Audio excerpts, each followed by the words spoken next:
అండి, నేను రజాక్ దాసరి విజ్ఞాన్. ఈ మధ్య కాలంలో మెగా ఫ్యామిలీ మీద రెచ్చిపోతున్నాడు. పవన్ కళ్యాణ్ గారిని కాపు కులం అంటూ, ఆ ఓట్లేస్తేనే గెలిచాడు అంటూ ఏవో కామెంట్లు చేశాడు. ఇక రామ్ చరణ్ వచ్చేసి G20 ఆ టైంలో కేవలం తన ఫేమ్ కోసం ఎంపర్లాడుతున్నట్టుగా కామెంట్ చేశాడు. ఇలా ఒకటి కాదు రెండు కాదు, రోజుకు ఒక 4-10 యూట్యూబ్ ఛానల్స్లోనే కనిపిస్తూ ఉంటాడు అనమాట.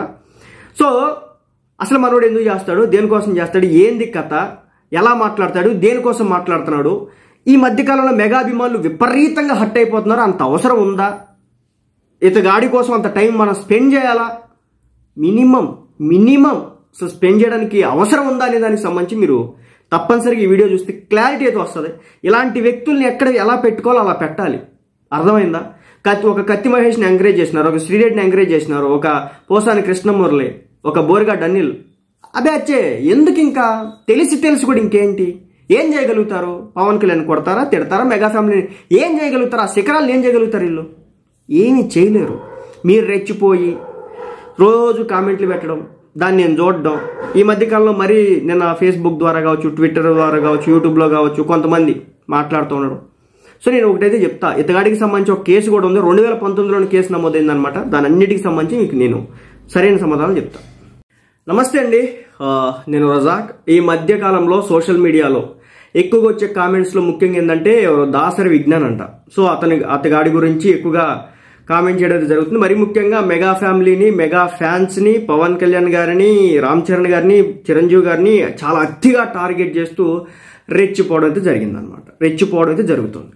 అయితే దీంతో సో మెగా అభిమానులు హట్ అయ్యి కామెంట్లు వ్యతిరేకంగా చేయడం కానీ, లేకపోతే టార్గెట్ చేయడం కానీ, ట్రోల్ చేయడం కానీ ఇలాంటివి అయితే జరుగుతున్నాయి అనమాట. అసలు మనోడి హిస్టరీ చూసుకుంటే కనుక ఒక మంచి చరిత్ర అయితే ఉందని చెప్పొచ్చు.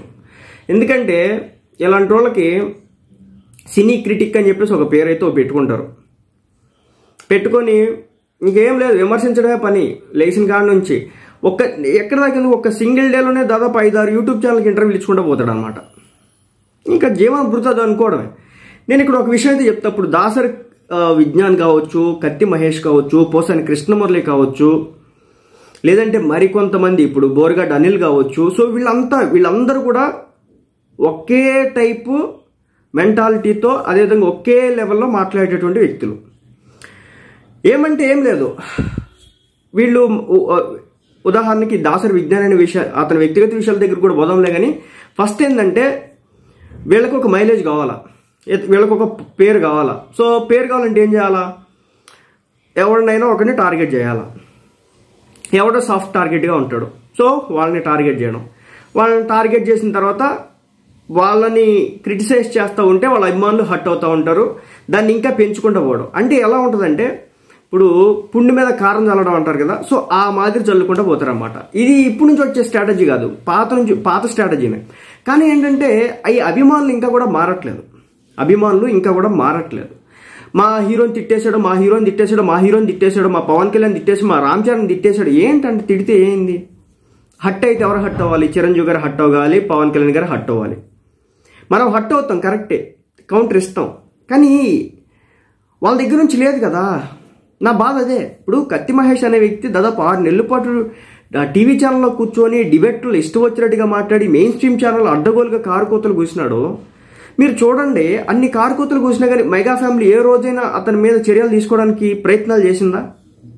చేయదు. ఎందుకు చేయదంటే, ఒకవేళ చర్యలు తీసుకుంటున్నారని చెప్పేసి అతనికి తెలిస్తే కనుక అతను ఇంకా రెచ్చిపోయి ఏం చేస్తాడు, తనని తాను ఇంకా పాపులర్ చేసుకుంటాడు. దాని ద్వారా ఏమొచ్చింది, 4 యూట్యూబ్ ఛానల్కి ఇంటర్వ్యూ ఇస్తాడు, దాని ద్వారా వచ్చేటటువంటి డబ్బుతో బతుకుతాడు. అలా బ్రతకడం ఇవ్వడం కూడా వాళ్ళకి ఇష్టం లేదు. మెగా ఫ్యామిలీ అసలుకి వాళ్ళ పేరు ఎత్తడం కూడా ఇష్టం లేదు. కాబట్టి కత్తి మహేష్ పేరు కానీ, శ్రీరెడ్డి పేరు కానీ వాళ్ళ అమ్మగారిని అంతలా దూషిస్తేనే వాళ్ళు ఇప్పుడు రియాక్ట్ కావాలా. ఇంకేంటంటే వీళ్ళందరూ ఒకటే స్ట్రాటజీ అండి. కత్తి మహేష్ కావచ్చు, ఏమంటే వీళ్ళు బూతులు తిట్టరు. వీళ్ళు as per legal guidelines ప్రకారమనో, లేదా మన రాజ్యాంగం కల్పించినటువంటి ఫ్రీడమ్ ఆఫ్ స్పీచ్ ప్రకారం కావచ్చు, వీళ్ళు బూతులు తిట్టరు అనమాట. బూతులు తిట్టకుండా క్రిటిసైజ్ చేస్తారు. సో బూతులు తిట్టకుండా క్రిటిసైజ్ చేయడం ద్వారా వీళ్ళు మీరు హట్ అవుతారు. విషయం ఏంటంటే, బూతులు తిడితే వీళ్ళ మీద కేసులు పెట్టవచ్చు.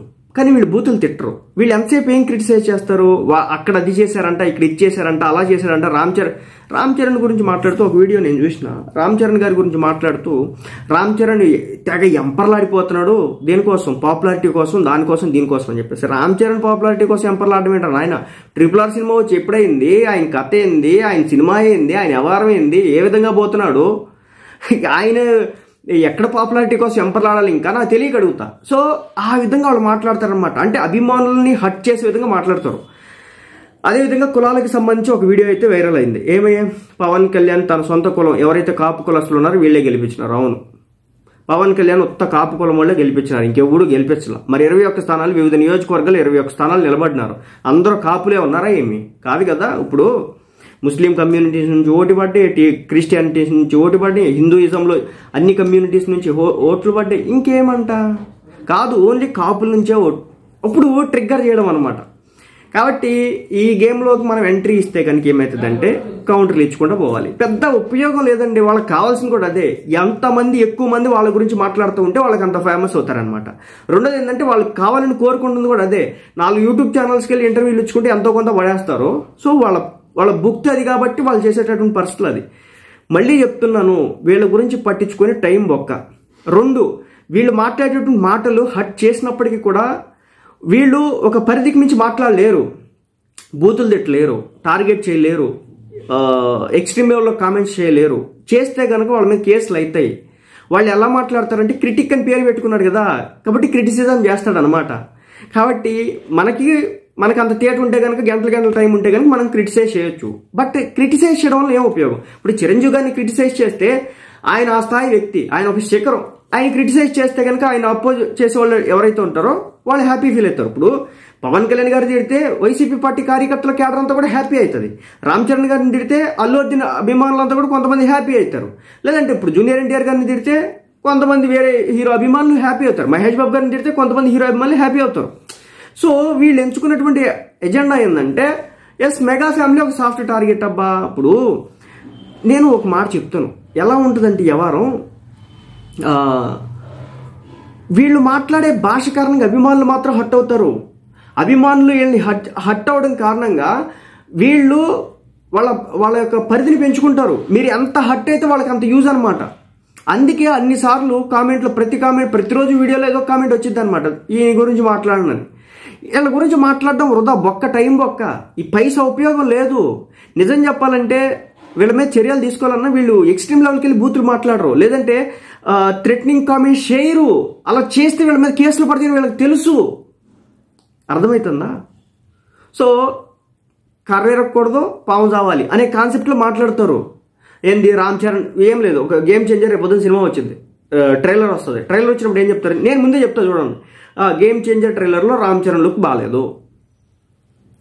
శంకర్ ఏదైతే ప్రీవియస్ సినిమా ఏదైతే ఉందో ఆ ఇండియన్ 2 అనుకుంటా మేబీ, సో భారతీయుడు అనుకుంటే ఏమో సరే, ఆ సినిమా ఫ్లాప్, దాని ఇంపాక్ట్ అనేది గేమ్ చేంజర్ మీద పడింది. ఎక్కడా కూడా టేకింగ్ బాగాలేదు. రామ్ చరణ్ లుక్స్లో కొత్తగా ఏం కనిపించలేదు. రామ్ చరణ్ డ్యాన్స్ బాగాలేదు. సో ఈ విధంగా మాట్లాడతారు అన్నమాట. ఇప్పుడు ఇక్కడ రామ్ చరణ్ అది చేసినాడు, ఇది చేసినాడు, బూతులు మాట్లాడితే ఏం మాట్లాడరు. వీళ్ళు టాక్టికల్ గేమ్ ఆడతారబ్బా. మీరు ఇంకా అదే సిచ్యువేషన్లో ఉంటే ఇంకా కత్తి మహేష్ లాంటి వాళ్ళని, శ్రీరెడ్డి లాంటి వాళ్ళని, పోసాని కృష్ణమూర్తి లాంటి వాళ్ళని చూసిన తర్వాత కూడా ఇలాంటి వాళ్ళ గురించి పట్టించుకొని టైం వేస్ట్ చేసుకుంటారంటే దీనంత దుర్మార్గం ఇంకోటి లేదు. 2, ఇప్పుడు కత్తి మహేష్ కావచ్చు, శ్రీరెడ్డి కావచ్చు, పోసాని కృష్ణమూర్తి కావచ్చు, వాళ్ళకంటూ ఆయా పార్టీలతో ఏదో ఒక సత్సంబంధాలు ఉంటాయి. వీళ్ళు ఏంటంటే వీళ్ళు జస్ట్ ఫేమ్ కోసం. ఇప్పుడు చిరంజీవి గారు టైం పెట్టుకొని ఇతను నా మీద ఏదైతే నా పరువుకు ఉందో దీన్ని భంగం కలిగించే విధంగా చేస్తున్నాడు అని చెప్పేసి వెళ్ళి కోర్టులో కేసేసుకొని ఇతని మీద ఏం వస్తాయి? అసలుకి ఈయన లైఫ్ స్టైల్ గురించి చెప్పుకుంటే కనుక సినిమా షూటింగ్ అంటూ మోసం చేశాడని చెప్పేసి 2019లో ఇతగాడి మీద ఒక ఆర్టికల్ పడింది అనమాట. అది అర్థమైంది కదా. ఏం లేదు, జస్ట్ ఫేమస్ అవ్వాలి. 2 పని చేసుకోవడానికి ఏ పని మరి వచ్చో రాదో నాకైతే తెలియదు. కానీ వీళ్ళకి కొన్ని యూట్యూబ్ ఛానల్స్ ఏం చేస్తాయి అంటే ఇలా పిలిపించుకొని వచ్చే వ్యూస్, మేబీ ఏదైనా కాంట్రాక్ట్లు మాట్లాడుకుని ఉంటారు, వచ్చే వ్యూవర్షిప్ని బట్టి ఏదో డబ్బులు తీసుకోవడం ఏదో చేస్తూ ఉంటారు. ఒక రోజులో 5 యూట్యూబ్ ఛానల్కి ఇంటర్వ్యూలు అవడం, ఎవడికి అంత ఖాళీగా ఎవడుంటాడు? నేను కూడా అంటే పొద్దు నుంచి సాయంత్రం వరకు నా పని ఏదో నేను చేసుకొని సాయంత్రం పూటలో వీడియోలు చేస్తూ ఉంటా కూర్చొని. అంటే నేను అదే చెప్పేదన్నమాట. అంత టైం 5 యూట్యూబ్ ఛానల్కి పోయి ఇంటర్వ్యూలు ఇచ్చేంత టైం ఎందుకు ఉంటుంది? సో అర్థం చేసుకోండి, రోజు వీడియోలు ఎలా పెట్టగలుగుతున్నారు, రోజు వేరే వేరే స్టూడియోలకు పోయి, ఈ స్టూడియోలో అనాలి మరి ఇంకేమన్నా అది తెలియదు. సో అక్కడికి పోయి ఎలా ఇస్తున్నారు? జస్ట్ వాళ్ళ ఫేమ్ కోసం, వాళ్ళ నేమ్ కోసం. సో ఎలాగా వ్యతిరేకత ఉంది, ఇష్టం లేదు ఒక పర్సన్ అంటే, సో అతన్ని డిగ్రేడ్ చేయాలా, కానీ బూతులు తిట్టకూడదు. బూతులు తిట్టకుండా ఎలా డిగ్రేడ్ చేయాలా? తన సినిమా విషయంలో కావచ్చు, గెటప్ విషయంలో కావచ్చు, వ్యవహారం విషయంలో. ఇప్పుడు పవన్ కళ్యాణ్ గారు ఉన్నారు, పవన్ కళ్యాణ్ గారిని అమరా బూతులు తిడితే కనుక కేసు వేసి బొక్కలో పెట్టొచ్చు, కానీ అలా చేయడు కదా. కాపు కమ్యూనిటీ కోసం అదని ఇదని, పవన్ కళ్యాణ్ లుక్ బాగాలేదని, పవన్ కళ్యాణ్ వ్యవహార శైలి బాగాలేదని, పవన్ కళ్యాణ్ అది చేయలేదని, పవన్ కళ్యాణ్ ఇది చేయలేదని, పవన్ కళ్యాణ్ వరదలు వచ్చిన విజయవాడ రాలేదని, సో ఇలాంటి మాటలు మాట్లాడతారన్నమాట. కాబట్టి ఇలాంటి వాళ్ళని మీరు పట్టించుకొని వాళ్ళని పెద్ద ఏళ్ళని చేసి వాళ్ళకి ఇంకా డబ్బులు సంపాదించే విధంగా మీరు చేసి మీరు హట్ ఏ బొక్క లేదు. నేను రియాక్ట్ అవ్వడం కూడా బొక్క. నేను మళ్ళీ చెప్తున్నా కదా, ఒక స్టేచర్ ఉన్నటువంటి వ్యక్తి ఏదైనా మాట్లాడితే నేను రియాక్ట్ అవుతా. జగన్మోహన్ రెడ్డి గారు ఏదైనా మాట్లాడితే పవన్ కళ్యాణ్ గారి గురించి నేను మాట్లాడతా. చంద్రబాబు నాయుడు గారు రియాక్ట్ అయితే నేను మాట్లాడతా. పవన్ కళ్యాణ్ గారు రియాక్ట్ అయితే నేను మాట్లాడతా. అదేవిధంగా ఆ స్థాయి వ్యక్తులు ఎక్కడ దాకా ఎందుకు రోజారెడ్డి మాట్లాడినా నేను రియాక్ట్ అయితే, ఎందుకంటే వాళ్ళంటూ ఒక ఎమ్మెల్యే చేసినారు, మంత్రి పదవి చేసినారు, వాళ్ళకంటూ ఒక స్టేచర్ ఉంది. ఏముంది, ఏ బొక్క ఉంది, ఏం ఉండవు.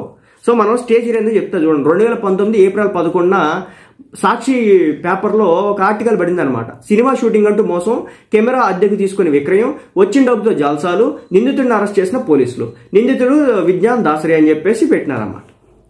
బంజారా హిల్స్ సినిమా షూటింగ్ కోసమని కెమెరాలు అద్దెకు తీసుకోవడం, వాటిని తిరిగి ఇవ్వకుండా విక్రయించడం, వచ్చిన డబ్బుతో జల్సాలు చేయడం, ఇలా మోసాలకు పాల్పడదు తప్పించుకొని తిరుగుతున్న ఒక కేటుగాని పోలీసులు వలపట్టి పన్నుకొని రిమాండ్కు తరలించారు. బంజారా హిల్స్ ఎస్ఐ ఏ రవీందర్ తెలిపిన వివరాల ప్రకారం బెల్లంపల్లికి చెందినటువంటి విజ్ఞాన్ దాసరి 27 ఏళ్ల వయసు, ఎప్పుడు 2019లో మణికొండలో నివాసం ఉంటుంటాడు.